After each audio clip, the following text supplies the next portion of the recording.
Hey, good evening, guys. Happy Thursday. So far in the markets, trend is still up. However, there has been a sell-off today, slight sell-off, nothing too dramatic, um, because of the inauguration of Donald Trump tomorrow, right? So markets are still trying to figure out whether it's good or bad, but overall, uh, the structure of the market is still up, right? I mean, we went up straight from 208 to 220, 220 to almost 228, right? So a bit of sideways consolidation for some digestion is legit. I mean, markets cannot go straight up, right? Has to shake out the weak hands. Last few days, if you see, there has been after the move from 210 to 220. I mean, on the weekly chart, if you see, there's really nothing going on. I mean, there's really no volatility and just a sideways market, right? It's going to be a slow drift up, which is what we need in the markets. Uh, as long as we don't see some crazy big candles like back over here, when you see these big candles, this is when there's a volatility, right? This is when you know there is something going on in the market and it's going to be harder. But when you see something slow, steady grind, it means you know what, things are going to be easier to trade. And this is what I've felt. Um, so let's look at what I traded today. One name which comes over here is GLBS Globus.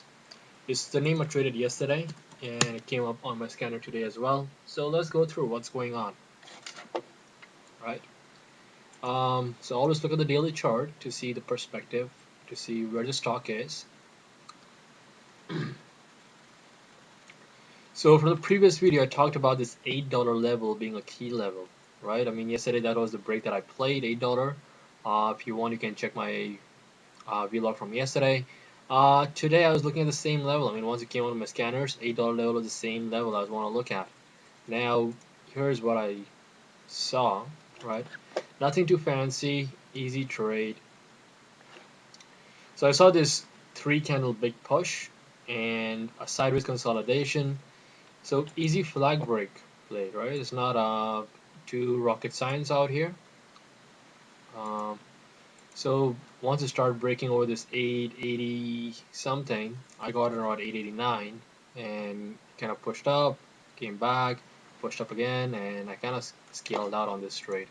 So overall, entered 887, got some filled at 940, 935s, and some at. So overall, decent trade. Could have done slightly, maybe another 10, 20 cents more. But overall, I'm happy with the trade, right? Got on at about 887. If you get something out 942, which means you made about 60 cents on that 100 shares. So pretty good for an $8 stock. Some of the names which did come up on my scanner was CSX. Some news on it. I'm not sure what news was, and I don't even know what stock it is. Maybe it's a railroad or something. Let's see. Services railroads. I didn't play this name. This name kind of looked like it was a bit harder name to trade. Railroads, easiest name to trade, usually tech and the biotechs. Anything else is usually harder to trade.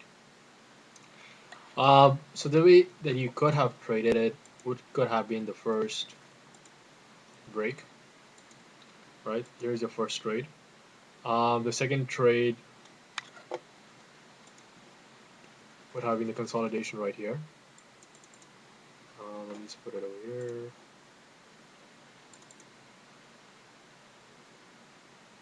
Right? That could so this the break of this would have been the first trade, and once it starts going sideways, this is going to be the second trade. And once it starts breaking over the highs, this 4380 level would have been the so. I mean, when I look back on it, it looks like the stock kind of trended pretty well during the day.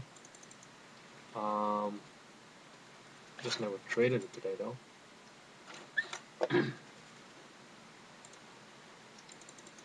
The horizontal line is always hard to draw on this. I don't know why. But let's use this one. This one is easier to draw. So break over here was pretty good, and over here, if you look at the trend, right? The trend on the stock is up, right? So you see the stock, the first test on the trend line, came back in the afternoon and tested it again. So somewhere around 2:30, kind of retest the trend line and it kind of made its move again, all over again. So this is not really a breakout stock; it's more of a pullback stock. So having an understanding about which stock is a breakout one, which one is a pullback one, make things a bit easier. I like to trade breakout stocks. Pullback ones is kind of dicey for me. Sometimes they'll go, sometimes they might not go. And in pullback ones, you actually have to sit and take a bit of heat, right? Because I want to see a confirmation. I don't want to buy into the stock falling. I want to have confirmation. Now, once you get a confirmation, chances are you might get a crappy entry. If you get a crappy entry, chances are the stock might actually go against you for a bit before it actually starts going. For example, for this stock went from 43.60, went up to 44.60 something. Once it came back over here, I have to find a legit reason for me to get back in.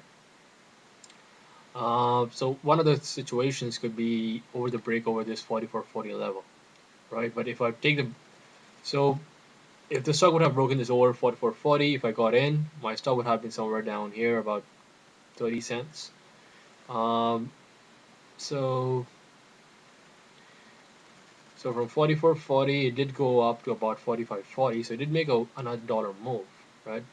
But I'll try to work on it, see if I can trade some pullback trades and made some video for you guys to see. Hopefully you got some learn from it. But all in all, I'm more of a breakdown trader. But if I see a clear trend, then I might always be interested to trade it. Another big name which came up was Netflix. Um, had some news on it. Let's see if there's an opportunity to trade. The clearest opportunity would have been the flag break, right? And after which, um, so the flag break over here from 141.30 came down to 139.30. So $2 drop. After that, I don't really see much trade over here. Maybe the break over here below 140. It would have been a hot trader though. So the initial move would have been pretty good. What else? So GLBS, Netflix, CSX. Yeah, and that's pretty much it, guys. So if you like the video, feel free to like the video and subscribe my YouTube channel. Hope you guys are learning something. Any questions, hit me up. Once again, feel free to like and subscribe. Be motivated. The more subscribers I have, the more motivated I am to make more videos for you guys. And hopefully you guys are learning a lot. Any questions, hit me up. Adios.